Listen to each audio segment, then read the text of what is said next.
বলা যায় এটা যুগ উপযোগী একটা কথা। কারণ হলো এই বর্তমান সময়ে বললাম তো মানুষ মানে নেক আমলের নামে অনেক কিছুই করছে যা নেক আমল না।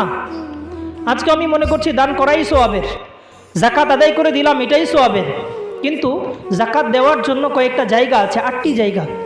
আল্লাহ তাআলা কোরআনেই বলেছেন, ইন্নামাস সাদাকাত লিল ফুকারা ওয়াল মাসাকিন ওয়াল আমিলিনা আলাইহা ওয়াল মুআল্লাফাতি কুলুবুহুম ওয়া ফির রিকাব ওয়াল গারিমিন ওয়া ফি সাবিলিল্লাহ ওয়া ইবনিস সাবিল। এই 8টি পদ, এই 8টি জায়গা, এই 8 জায়গায় যদি জাকাত দেওয়া যায় তাহলে আদায় হবে যথাযথ। আর যদি এই 8 জায়গার বাহিরে কোথাও জাকাত যায় তাহলে তা যথাযথ আদায় হবে না। এখন কথা হলো, জাকাত আমি যাকেই দিই, আমার গ্রামের একটা ছোট্ট ছেলে আছে, সেই ছেলের অনেক টাকা, ছোট কিন্তু টাকা পয়সা অনেক আছে, তাকেও দেওয়া যাবে না।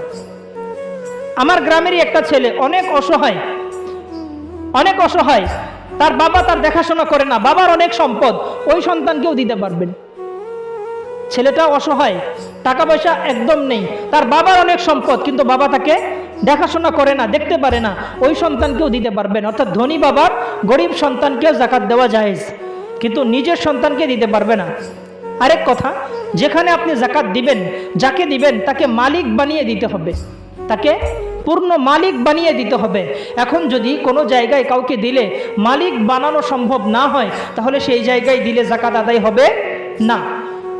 যেই মাদ্রাসাগুলো ওয়াকফিয়া, সেই মাদ্রাসাগুলোতে যদি জাকাতের অর্থ দেওয়া হয়, যদিও এটা ওস্তাদদের মাধ্যমে যায়, এটা মুহতামিম যিনি, প্রিন্সিপাল জিম্মাদার যিনি, তার কাছে জমা হয়।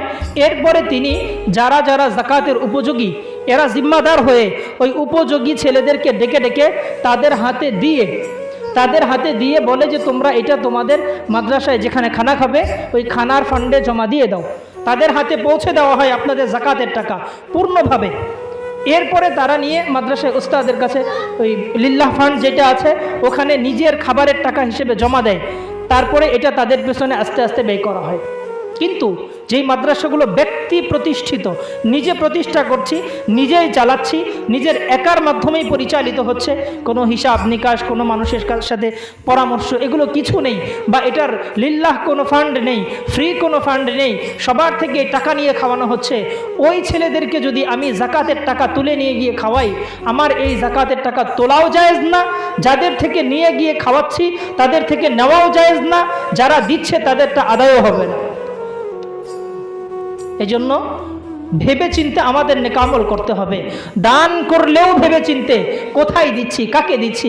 আপনার চোখের সামনে একজন ভাইকে দিলাম, সে নিয়ে এখান থেকে নিয়ে বারে গিয়ে মদ কিনে খেলো, ওই ভাইকে আপনি টাকা দিবেন? জেনে বুঝে দিবেন? বলবেন যে না, দেওয়াই তো সওয়াবের, দিয়ে দিলাম সওয়াব হয়ে গেল। আসলে সওয়াব হবে না, বরং আপনি জেনে বুঝে দিলেন যে সে নিয়ে তো এখন নিজের পকেটে তুলবে, নিজের পেটে মদ গিলবে অথবা অন্য কোনো কিছু খাবে যা হারাম, তাকে দেওয়াও জায়েজ হবে না। তাই যাকে দিচ্ছেন অবশ্যই ভেবে চিন্তে জেনে বুঝে দেওয়ার চেষ্টা করবেন। এটা আমার এই সম্পদটা যা আমি খরচ করলাম যথাযথ খরচ হলো কিনা, যথাযথ ব্যয় হলো কিনা, এটা নিয়েও আল্লাহর কাছে জবাবদিহিতা করতে হবে। মালিন মিন আইনা ইকতাসাবাহু, তুমি তোমার মাল কিভাবে কামাই করেছো, ফিমা আনতা আনফাকাহু, কোন রাস্তায় ব্যয় করেছো, সব কিছুর হিসাব হবে।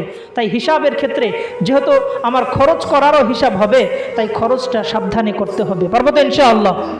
মাসালা ক্লিয়ার?